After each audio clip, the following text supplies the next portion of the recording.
Israel ও হামাসের মধ্যে যুদ্ধবিরতি চুক্তি অনুযায়ী ইসরায়েলি 2 কারাগার থেকে মুক্তি পেয়েছেন আরও 200 ফিলিস্তিনি বন্দী। এর আগে 4 ইসরায়েলি নারী সেনাকে মুক্তি দেয় হামাস। তবে চুক্তি বাস্তবায়নে ইসরায়েল দেরি করছে বলেও অভিযোগ তুলেছে ফিলিস্তিনি স্বাধীনতাকামী গোষ্ঠীটি।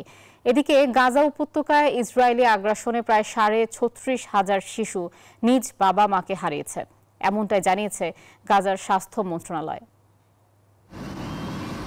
ফিলিস্তিনের গাজা উপত্যকায় বহুল প্রতীক্ষিত যুদ্ধবিরতির চুক্তির অংশ হিসেবে দ্বিতীয় দফায় 4 ইসরায়েলি নারী জিম্মির বিনিময়ে মুক্তি পায় 200 ফিলিস্তিনি বন্দী। শনিবার তারা নিজ নিজ এলাকায় ফেরার পর উল্লাসে ফেটে পড়ে স্থানীয়রা। মুক্তবন্দীদের বীর বলে অভিহিত করে তারা। তবে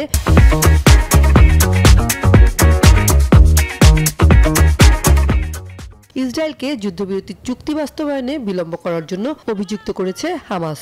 উত্তর অঞ্চলে ফিরে যাওয়ার চেষ্টারত ফিলিস্তিনিদের উপর গুলি চালিয়ে আরও কয়েকজনকে হতাহত করেছে ইসরায়েলি বাহিনী, এমনটাও জানিয়েছেন তারা। এদিকে ইসরায়েলি বাহিনীর বর্বরোচিত হামলায় গাজা ভূখণ্ডে অনাথ হয়েছে 38,000-এরও বেশি শিশু, এমনটাই তথ্য দিয়েছে গাজার স্বাস্থ্য মন্ত্রণালয়। এর মধ্যে বাবা মা দুজনকে হারিয়ে বাকরুদ্ধ হয়ে পড়েছে প্রায় আরও 2000 শিশু। এর মধ্যে শনিবারও ইসরায়েলের তেল আবিবে দেশটির প্রতিরক্ষা মন্ত্রণালয়ের বাইরে অনুষ্ঠিত হয়েছে বিক্ষোভ। হামাসের হাতে আটক অবশিষ্ট সকল বন্দীর মুক্তির দাবিতে বিক্ষোভ করেছেন আন্দোলনকারীরা।